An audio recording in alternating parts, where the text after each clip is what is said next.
Leave this section now. We can't have someone like you in first class today of all days. The CEO's audit team is coming, and frankly, you're ruining the image we need to present, the pilot said firmly to Vanessa, the black woman. She walked into the peep section wearing jeans and a simple t-shirt while left. The flight attendants and pilot's eyes swept over her modest attire with unconcealed contempt. I'm sorry, but I think you're in the wrong place, the pilot sneered, gesturing toward the economy section. This seat is only for our elite passengers, and you don't fit into this section. As the flight attendant snickered and other passengers stared, Vanessa's face flushed with humiliation as she was set to reveal who she really was. They didn't know the passenger they'd been trying to remove from the VIP seat. The woman they had humiliated, insulted, and threatened was not only their boss, but also the powerful person they'd been expecting. Have you ever been judged wrongly solely on your appearance? Share your experience. Tell us in the comments where you're watching from. And make sure you hit subscribe right now because the justice served in this video is something you won't ever want to miss. Vanessa Mitchell wasn't born into privilege or power. At 38 years old, she had spent more than half her life working her way up through the ranks of what would eventually become Skyline Airways Group. Her journey began 16 years earlier when she first put on a flight attendant uniform, determined to turn her love of aviation into a career.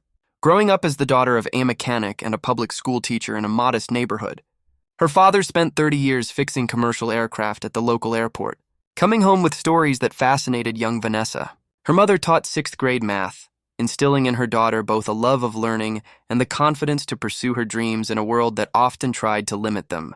When Vanessa first announced her intention to work in the airline industry, her parents were supportive but realistic. "You'll have to work twice as hard to get half as far," her father warned her. Knowing the challenges his daughter would face in an industry that had long been resistant to change, her mother simply squeezed her hand and said, "Then she'll work 3 times as hard." Then work she did. While serving drinks and demonstrating safety procedures, Vanessa was also earning her business degree at night. While other flight attendants saw their position as temporary, Vanessa was studying the operational structure of the airline, asking questions about logistics, customer experience, and brand development. By her 5th year, she had moved into scheduling. By her 10th, she was managing crew operations. Her meteoric rise through the company came not through connections or privilege, but through a unique perspective that could only be gained by experiencing every level of service. When the board selected her as CEO, it wasn't a publicity move. It was recognition that Vanessa Mitchell understood the airline business from the ground up in a way that no other executive could.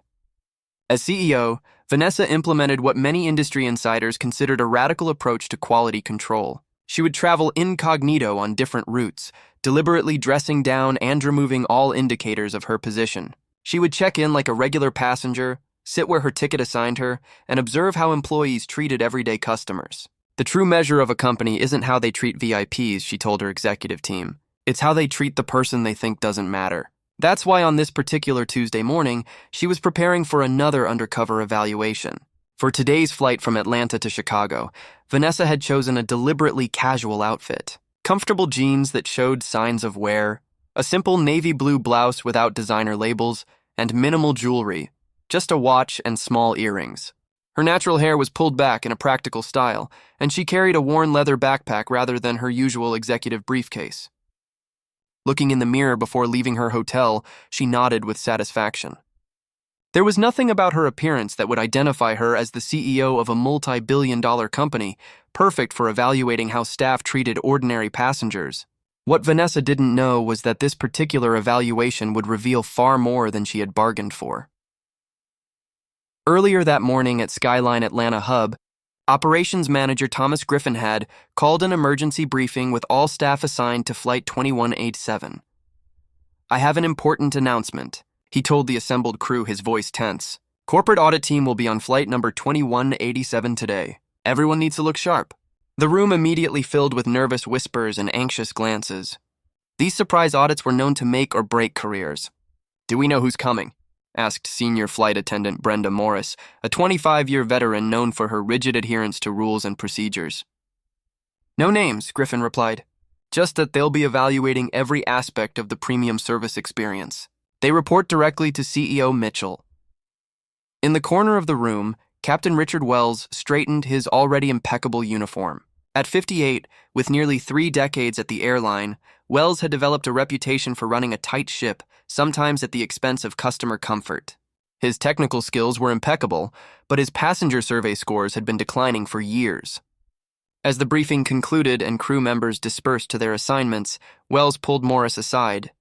"We need first class looking pristine today," he said in a low voice. "No riffraff." Brenda nodded in agreement. "I'll make sure of it. Premium service for premium passengers only. If the CEO's team sees anything out of place, we're all in trouble." Wells continued. "We know what our real first-class passengers expect." "Absolutely," Brenda agreed. "I'll handle the cabin. You focus on the flight." Neither of them noticed Maya Rodriguez, a junior flight attendant recently transferred from the Dallas hub, listening from nearby with a troubled expression. As this conversation was taking place, Vanessa Mitchell was arriving at the airport, observing the unusually high level of activity around Gate A7. Staff members were frantically polishing surfaces, adjusting uniforms, and reviewing procedures. The energy was palpable and revealing. Pausing outside the gate area, Vanessa made a quick call to her assistant. "Everything set for the Chicago meeting?" she asked, maintaining her cover with a casual tone. "All arranged," her assistant replied. "The executive team will meet you at O'Hare. They have no idea you're coming yourself." Vanessa smiled. "That's exactly the point. I need to see how they treat passengers when they think no one important is watching." As Vanessa approached Gate A7, the atmosphere was noticeably different. The gate area, usually a scene of controlled chaos, had been transformed into what could only be described as a stage being set for an important performance. Christina Sanders, a gate agent, was frantically organizing the boarding area. She adjusted the premium boarding sign 3 times, wiped down the counter repeatedly, and shuffled through passenger manifests with nervous energy. Her supervisor, David Pearson, stood nearby, observing the preparations with a critical eye. "Everyone needs to be perfect today," Pearson reminded the staff, his voice low but intense. "First-class customers get extra attention.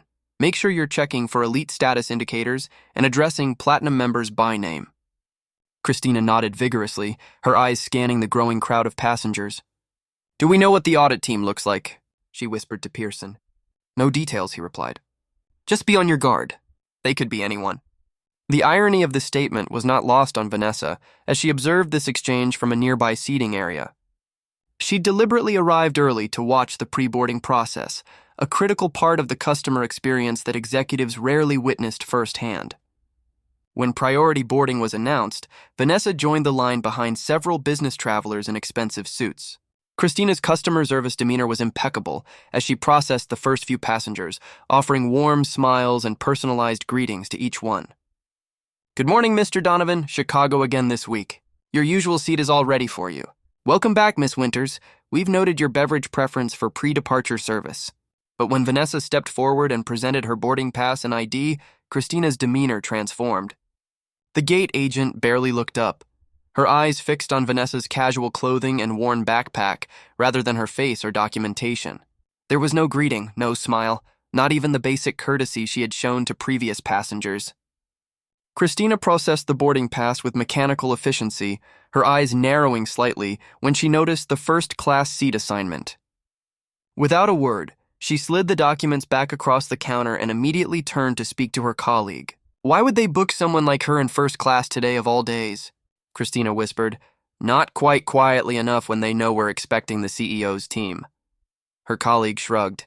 Maybe it was the only seat left on a Tuesday morning flight. "Doubtful," Christina replied with a dismissive snort. "Someone in reservations is going to hear about this." Vanessa made a mental note of both the conversation and the striking difference in service quality based solely on appearance. This was precisely why she conducted these undercover evaluations. The disparity would never be visible during an announced inspection. Once past the gate, Vanessa paused briefly in the jet bridge, allowing some distance between herself and other first-class passengers. This vantage point would give her a clear view of how the cabin crew greeted different customers, another critical touch point in the passenger experience. Inside the aircraft, senior flight attendant Brenda Morris was making final adjustments to the first-class cabin. A veteran with 25 years of service, Brenda had built a reputation for meticulous attention to detail. Today, that attention had transformed into something closer to obsession. "Everything must be immaculate for the audit team," she instructed Maya Rodriguez, a junior flight attendant who'd transferred from Dallas just 3 months ago. "Align the pillows precisely. Make sure the amenity kits are positioned at exactly the same angle in each seat pocket. Maya worked quickly and efficiently, her movements betraying none of the anxiety evident in her senior colleague. The cabin looks perfect, Miss Morris, she assured Brenda. Perfect isn't good enough today, Brenda replied tensely. It needs to be exceptional. This audit could determine the future of this route and our positions. As the first passengers began to board, Brenda stationed herself at the entrance. Passenger manifest in hand, she greeted each first-class traveler with practiced warmth, checking names against her listas, though searching for someone specific. Welcome aboard, Mr. Gerald. Your Manhattan is ready whenever you'd like it. Lovely to see you again, Dr. Nathy. The captain wanted me to personally welcome you back. These personalized greetings continued for each passenger until Vanessa appeared in the doorway. The transformation in Brenda's demeanor was immediate and striking. The warm smile vanished, replaced by a look of barely concealed dismay. Her eyes darted from Vanessa's face to her casual clothing, then to the boarding pass in her hand. There must be a mistake with your seat assignment, Brenda said, not even attempting to mask her disapproval. Let me see your boarding pass. Vanessa handed over her documentation without comment, observing Brenda's reaction carefully. The flight attendant scrutinized the boarding pass as though searching for evidence of forgery, her forehead creasing with increasing concern. This says 2A, that's in first class, Brenda stated, unnecessarily her tone suggesting this was somehow problematic. Yes, I'm aware, Vanessa replied calmly.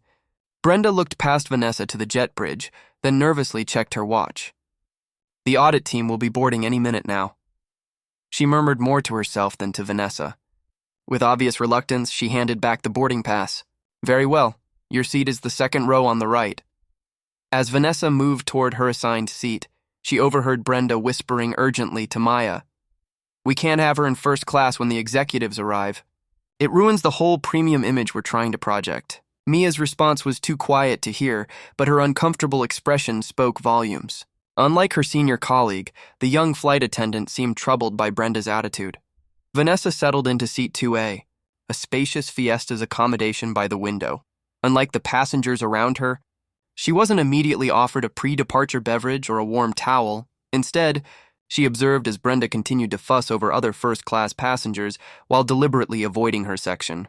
After about 10 minutes, when all other first-class customers had been served, Maya approached with a glass of water. I thought you might like something to drink, she said quietly, offering Asmal's apologetic smile. Thank you, Vanessa replied. That's very thoughtful. The contrast between the two flight attendants' behavior was striking. As the final economy passengers boarded, Brenda returned to the first-class cabin with a passenger manifest in hand. Her expression had shifted from mild annoyance to grim determination as she approached Vanessa's seat. Ma'am, there's a situation with your seating, she announced loud enough for nearby passengers to hear. Vanessa looked up from her phone where she'd been documenting her observations. Is there a problem with my ticket? She asked, knowing full well there wasn't. No, but today we're expecting a corporate audit team, Brenda explained, her voice tense. We need to present a certain image. I'm sure you understand. The implication hung in the air, unmistakable in its meaning. Vanessa decided to force Brenda to be explicit. And what image is that exactly? She asked directly, maintaining steady eye contact. Brenda's composure faltered momentarily. She hadn't expected to be challenged. Professional executive, our typical first-class demographic. She gestured vaguely at Vanessa's clothing, and then at the business travelers in suits surrounding them. I see, Vanessa replied calmly. Well, I paid for this seat and I'll be staying in it. My appearance has no bearing on my right to be here. Brenda's professional veneer cracked further, revealing genuine panic beneath. You don't understand, she insisted, lowering her voice slightly. The CEO's team will be inspecting our service standards. This reflects on all of us. I'm quite familiar with service standards, Vanessa replied, and I believe they should apply equally to all paying customers, regardless of their appearance. This response clearly wasn't what Brenda had expected or wanted. She retreated momentarily, conferring with other crew members near the galley. Vanessa could see her gesturing animatedly while looking in her direction, clearly trying to formulate a new strategy for removing the unsuitable passenger from first class. Meanwhile, the boarding process continued until finally the boarding door was closed and the standard announcements began. This seemed to trigger new anxiety in Brenda, who began checking her watch repeatedly and scanning the cabin with increasing agitation. "They should be here by now," she muttered, pacing between the galley and the front row. When the final boarding complete announcement came over the PA system, Brenda's expression shifted from concern to confusion. Vanessa observed as Brenda cornered Maya near the forward lavatory. "Where's the audit team?" she demanded in a harsh whisper that carried despite her attempt at discretion. "They're supposed to be on this flight." Maya, to her credit, maintained her composure despite her senior's increasingly erratic behavior. "Maybe they're traveling incognito," she suggested reasonably. The memo didn't specify how they'd identify themselves. This comment struck Brenda like a physical blow. Her eyes widened with sudden panic as she scanned the first-class cabin again, this time with newfound paranoia. Could one of these passengers be from corporate? Was the audit already underway without her knowledge? Her gaze eventually returned to Vanessa, the only passenger who didn't fit her mental image of a proper first-class customer. Without another word, she turned and rushed toward the cockpit, presumably to alert Captain Wells to the situation. As the cockpit door opened and closed, Vanessa continued making notes on her phone. The level of discrimination she had witnessed today went far beyond the occasional service lapses she had observed on previous evaluation flights. This was systematic, deliberate, differential treatment based solely on appearance and perceived status. The implications were troubling. If this was happening on a flight where staff were specifically on high alert for an audit, what was the experience like for passengers on ordinary days when no one was watching?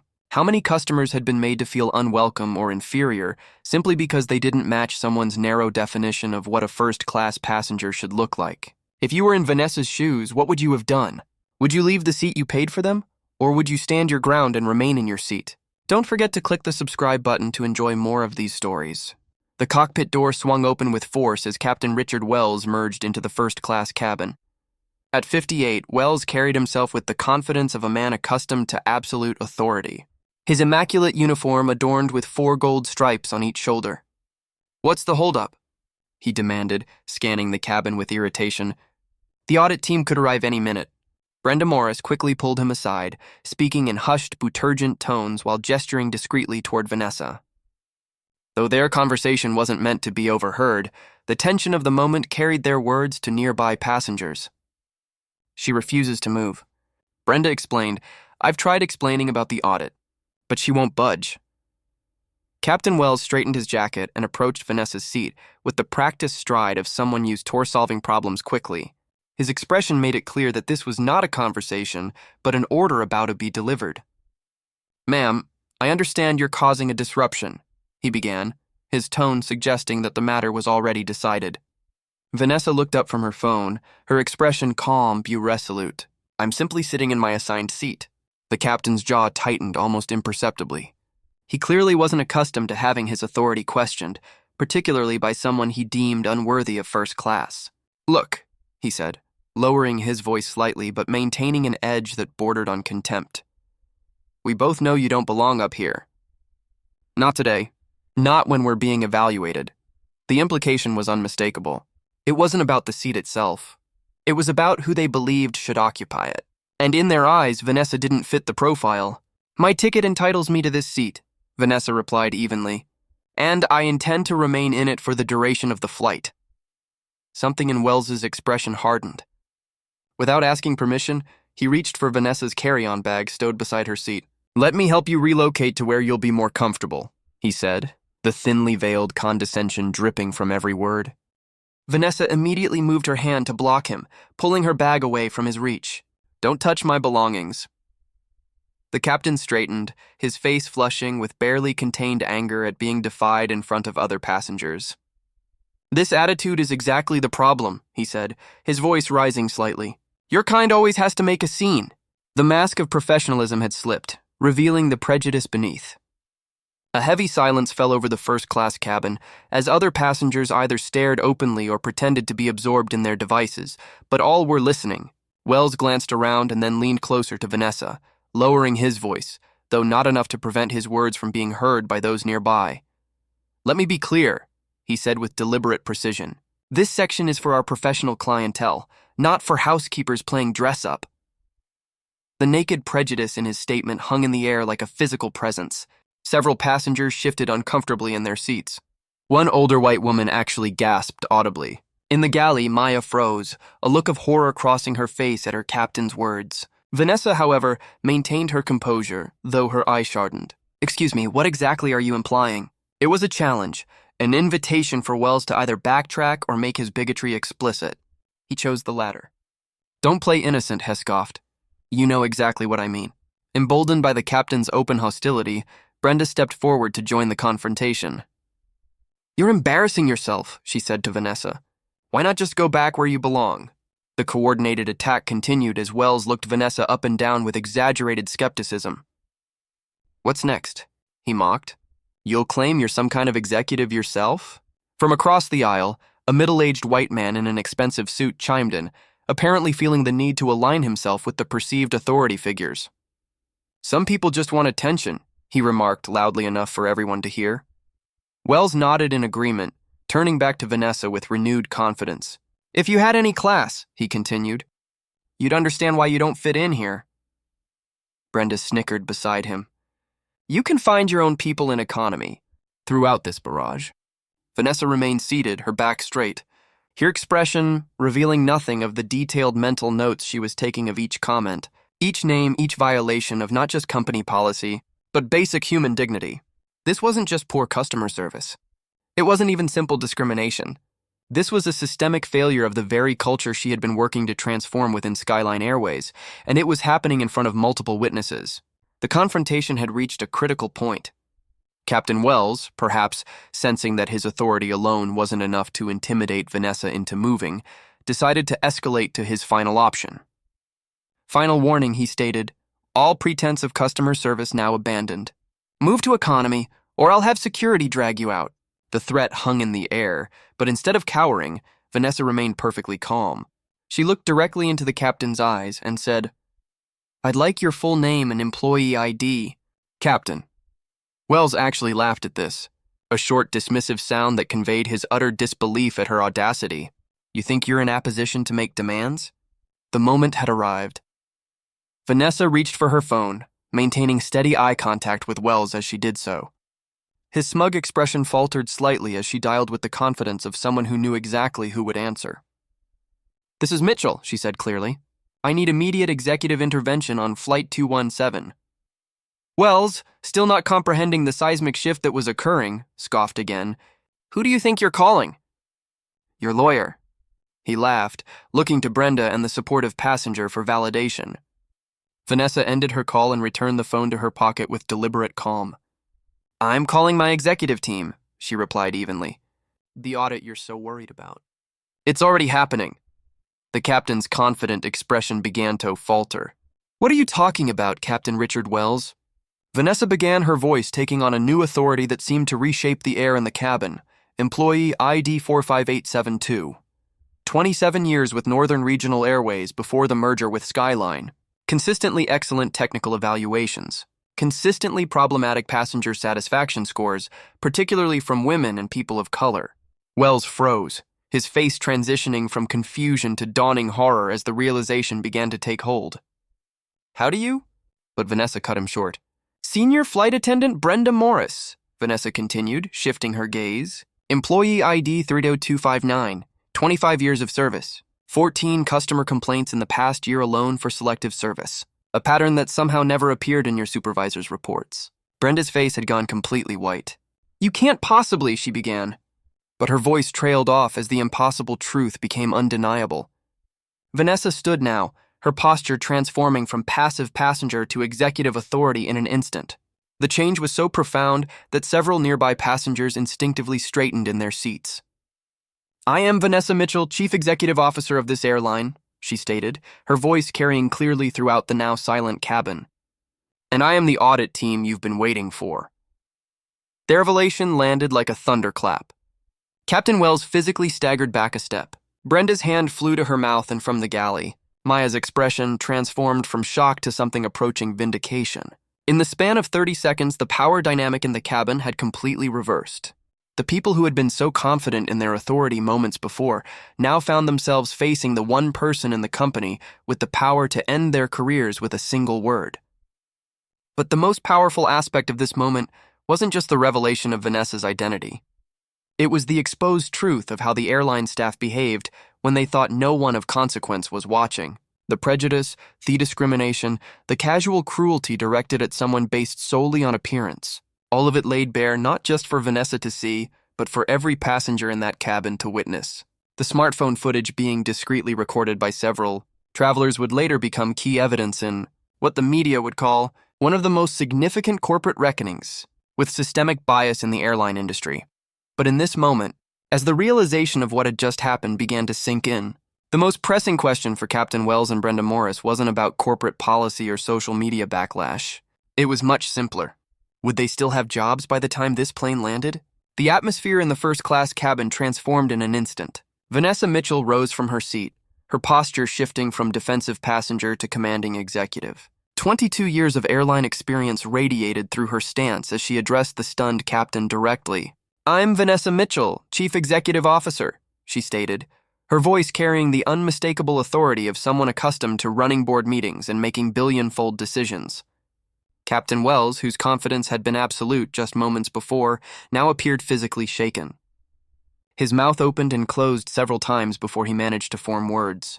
That's impossible," he stammered, his complexion rapidly paling. "The CEO wouldn't be." "It's her, Captain," Maya confirmed from behind him, her tablet displaying Vanessa's executive profile. "That's Miss Mitchell." Brenda's reaction was even more dramatic. The color drained entirely from her face as the full implications of what had just happened began to register. The passenger they had been trying to remove from first class. The woman they had humiliated, insulted, and threatened was not only their boss, but the most powerful person in the entire company. Around them, the cabin erupted in whispers. Several passengers who had been discreetly recording the confrontation on their phones now did so openly. The story was too extraordinary not to document. A black woman discriminated against by airline staff revealed to be the CEO of the very airline mistreating her.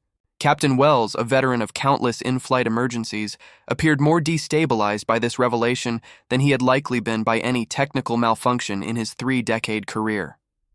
His training kicked in as he attempted damage control. "Had I known who you were," he began, his tone shifting to one of desperate appeasement. Vanessa raised her hand, cutting him off mid-sentence. "That's precisely the problem, Captain Wells. You shouldn't treat anyone this way regardless of who they are." The words landed with devastating precision. It wasn't just a rebuke. It was an indictment of the entire approach Wells and Brenda had displayed. A passenger's appearance, clothing, or race should never determine the quality of service they receive. Vanessa continued, her voice level but intense. "Every person who boards this aircraft deserves to be treated with dignity and respect. That's not just my personal expectation. It's written in the company mission statement that you both claim to uphold." By now, the entire first-class cabin was silent. All attention focused on the unfolding confrontation. Even passengers in the first few rows of economy had noticed something significant was happening and were straining to see. And here, Vanessa turned slightly to address not just Wells and Brenda, but all the passengers within earshot. This wasn't just about the audit anymore. It was about transparency and accountability. "What you've witnessed today is exactly why I traveled unannounced," she explained. She gestured around the cabin. "This allows me to see how our team members treat people when they think no one important is watching. Because the truth is, every passenger is important regardless of their title or appearance." Some passengers nodded in agreement. Others looked embarrassed, perhaps recognizing their own complicity in the situation, particularly the man who had sided with Wells earlier. Wells had recovered enough of his composure to attempt another defense. "Miss Mitchell, this is all a misunderstanding," he began, his voice taking on a plating tone completely different from the authoritative one he'd used earlier. Vanessa turned back to him, her gaze unflinching. "Is it a misunderstanding that you called me a housekeeper playing dress-up? That you referred to my kind?" "Are those phrases open to interpretation, Captain Wells?" The directness of the question left no room for evasion. Wells's mouth opened, but no words came out. Brenda stepped forward, desperation evident in her voice. "We were just trying to maintain standards for the audit." "By being racist?" Vanessa asked sharply. "Those are your standards because they are certainly not the standards of Skyline Airways?" Brenda flinched as though she had been slapped. "No, that's not what I—" "Your words and actions were clear to everyone in this cabin," Vanessa stated firmly. "There's no ambiguity about what happened here today." Wells found his voice again, though it had lost all its previous authority. "That's not fair. We didn't know who you were. It was the wrong defense, and Vanessa seized on it immediately. Again, that's exactly the point, she said, addressing not just Wells, but everyone listening. You should treat everyone with dignity, not just those you think are important. The measure of our character isn't how we treat people who can help or hurt us. It's how we treat those who we believe can do neither. The philosophical weight of her statement settled over the cabin. This wasn't just about airline service anymore. It was about fundamental human decency. The fact that you would have treated me differently had you known my position makes your behavior worse, not better, Vanessa continued. It reveals that you're capable of providing respectful service when you deem someone worthy of it. You simply chose not to do so based on prejudiced assumptions. By now, the situation had escalated beyond the confines of the first-class cabin. The flight's departure had been delayed by nearly 20 minutes, and ground operations had been notified of an in-flight situation requiring assistance. As if on cue, the forward cabin door reopened, and 2 uniformed security officers boarded the aircraft, responding to the captain's earlier call to remove the disruptive passenger. What they encountered instead was a scene very different from what they had been told to expect. Vanessa turned to the officers with calm authority. I'm Vanessa Mitchell, CEO of Skyline Airways. There has been a significant violation of company policy aboard this flight. Please escort Captain Wells and Senior Flight Attendant Morris from the aircraft. The security officers exchanged confused glances, clearly trying to reconcile the situation described to them with the reality they were witnessing. She's the CEO, confirmed a passenger who'd been recording the entire confrontation. They were discriminating against her because of how she was dressed. Another passenger held up his phone displaying a photo of Vanessa from a recent business magazine cover. Despite the casual clothes and lack of executive styling, the face was unmistakably the same. The security officer's training kicked in. They nodded respectfully to Vanessa and turned their attention to Wells and Brenda. Please come with us, the senior officer instructed professionally. Wells' expression transformed from shock to panic as the full consequences of his actions began to register. His career, 3 decades built on technical excellence and seniority, was evaporating before his eyes. Please, Miss Mitchell, he begged, his earlier arrogance completely dissolved. I have a family, as do many of the passengers you've disrespected throughout your career, Vanessa replied evenly. Actions have consequences, Captain Wells. Next to him, Brenda had begun to cry, her professional composure shattered. Vanessa's expression hardened slightly. Discrimination is not our protocol, Miss Morris, and you know that. Security, please proceed. As Wells and Brenda were escorted from the aircraft, Vanessa turned to Maya, who had been standing witness to the entire confrontation with a mixture of shock and validation. Miss Rodriguez, I'm temporarily appointing you as acting senior flight attendant for this flight. Can you handle that responsibility? Maya straightened her posture, professionalism, overcoming her surprise. Yes, Miss Mitchell, absolutely. Good. Please make an announcement explaining the delay and crew change. You can refer to it as Dueto personnel issues. No further details are necessary at this time. Maya nodded and moved toward the PA system, while Vanessa addressed their remaining crew members who had gathered uncertainly at the edges of the first-class cabin. What happened today is not what Skyline Airways stands for, she told them firmly, but not unkindly. This is an opportunity for all of us to remember that our company values aren't just words on a website. They're principles that should guide every interaction with every passenger. The crew members nodded, chastened, not just by the removal of their senior colleagues, but by the CEO's presence and direct involvement. We'll be departing shortly, Vanessa continued. I expect exemplary service to all passengers for the remainder of this flight. Not because I'm on board, but because that's the standard our customers deserve every day. As the remaining crew dispersed top repair for departure, Vanessa returned to her seat, the same seat 2A that had been the center of so much controversy just minutes earlier. Several nearby passengers offered supportive nods or quiet words of approval for how she had handled the situation. Maya's voice came over the PA system, professional and calm. Ladies and gentlemen, we apologize for the delay in our departure. We've experienced a required crew change due to personnel issues. Our new flight crew will be taking over shortly, and we expect to be on our way within the next 15 minutes. We appreciate your patience and understanding. What Maya didn't denounce, but what everyone in first class already knew, was that this flight would become a turning point for Skyline Airways. The videos already being uploaded to social media would ensure that the incident wouldn't remain private. But Vanessa had no intention of hiding what had happened. True leadership isn't about concealing problems. It's about confronting them directly and using them as catalysts for meaningful change. As the replacement captain boarded the aircraft and introduced himself to the passengers, Vanessa Mitchell was already composing an email to her executive team. The subject line was simple but profound. What we learned today. The message would eventually become the foundation for a complete overhaul of Skyline's training protocols, evaluation procedures, and corporate culture initiatives. But that was for tomorrow.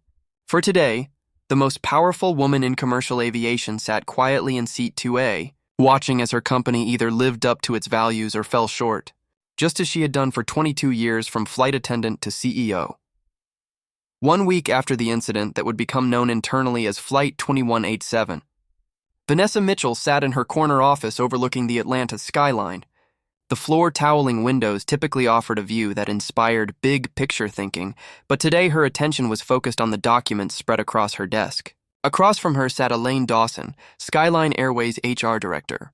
The termination paperwork is complete for both Captain Wells and Senior Flight Attendant Morris, Elaine explained, sliding 2 folders across the polished surface of Vanessa's desk. The board has unanimously approved your decision. Vanessa nodded, opening each folder to review the contents. The documentation was thorough. Statements from witnesses, transcripts from the audio recordings several passengers had provided, and detailed accounts of previous complaints that had somehow never made it to executive review. The evidence painted a clear picture of a pattern, not an isolated incident. This wasn't about one bad day or a momentary lapse in judgment. It was about ingrained behaviors that had gone unchecked for years. There's one more thing, Elaine added, her tone shifting slightly. They've both requested a meeting to apologize personally. Wells called 3 times yesterday alone. Vanessa looked up from the paperwork, her expression thoughtful rather than vindictive. Schedule it, she decided after a moment. Everyone deserves a chance to be heard. Elaine appeared surprised by this response. You're willing to meet with them after what they did? This isn't about my feelings, Elaine, Vanessa replied. It's about creating the culture we claim to value. If they want to speak, I should listen. That's part of the learning process for all OFIS. As Elaine made notes, Vanessa turned her attention to a more positive development. How is Maya Rodriguez settling into her new role? The HR director's expression brightened considerably exceptionally well. The promotion to permanent senior flight attendant was announced yesterday, and the crew response has been overwhelmingly positive. She's already implementing that new training program she proposed, Service Without Assumptions. She's calling it. 3 months later, a different kind of meeting took place in Skyline's corporate headquarters. The conference room was deliberately small, designed for candid conversation rather than corporate presentations. At one end of the table sat Vanessa Mitchell. At the other end sat Richard Wells and Brenda Morris. The 3 months had visibly changed the former captain and flight attendant. Gone was the arrogant authority that had characterized Wells during the confrontation. Absent was the entitled superiority Brenda had displayed. Both appeared genuinely humbled by their experiences since that fateful flight. Thank you for agreeing to meet with us, Wells began, his voice lacking the commanding tone he had once wielded like a weapon. I know you have no obligation to do so. Vanessa nodded but remained silent, giving them space to continue. These past months have been well-spaused, searching for words. Transformative, painful, yes, but necessary. I've spent my life judging people by appearances. I never realized how deeply it affected my behavior, how it shaped every interaction.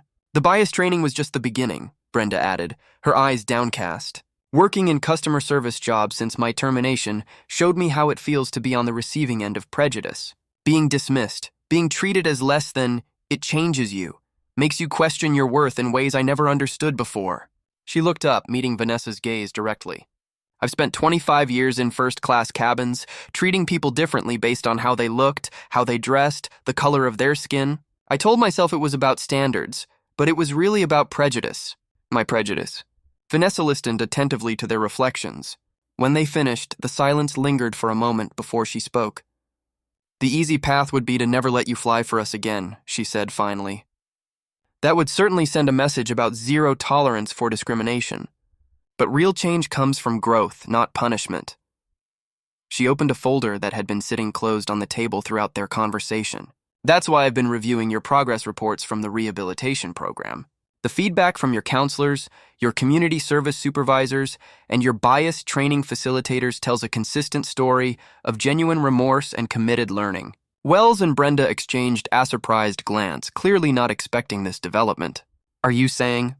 Wells began cautiously. I'm offering you both a path back to Skyline Airways, Vanessa confirmed. Under strict 12-month probation with specific conditions, she turned to Wells first.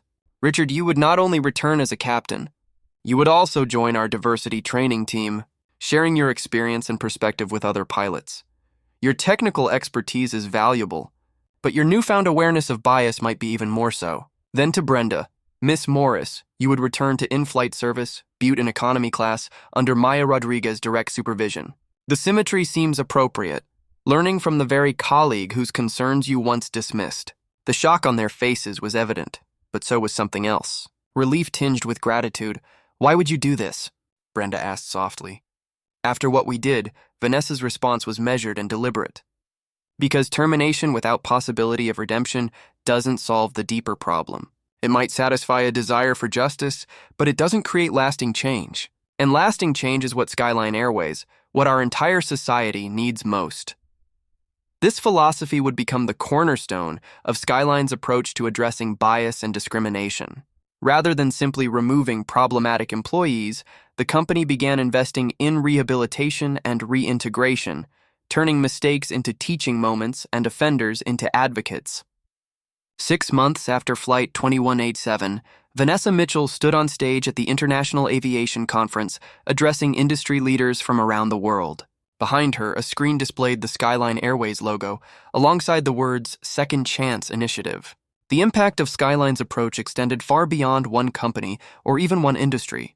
Within 2 years, the Second Chance Initiative had been adapted by organizations across the service sector, from hotels to retail chains. Companies that implemented similar programs reported not only improved customer satisfaction scores, but also increased employee retention and stronger team cohesion. The statistics were compelling. Organizations that embraced rehabilitation-focused responses to bias incidents saw 43% fewer repeat offenses compared to those with zero-tolerance policies alone. Employee surveys showed 67% greater trust in leadership when redemption pathways existed alongside clear consequences. But perhaps the most powerful testament to the initiative's success could be found in the testimonials of those who had experienced discrimination firsthand. Passengers and employees who reported feeling genuinely valued by companies that didn't just punish bias, but actively worked to transform it. As for Flight 2187, the incident that sparked this movement, it became a case study taught in business schools around the world, not as an example of corporate scandal, but as a model for how leadership, accountability, and compassion could converge to create meaningful change. Vanessa Mitchell had transformed a moment of personal humiliation into a catalyst for industry-wide reflection. By choosing education over exile, rehabilitation over rejection, she demonstrated that the most powerful response to discrimination isn't punishment alone. It's the creation of pathways that allow people to become better than they were yesterday. If you love this story, hit the subscribe button and share with others.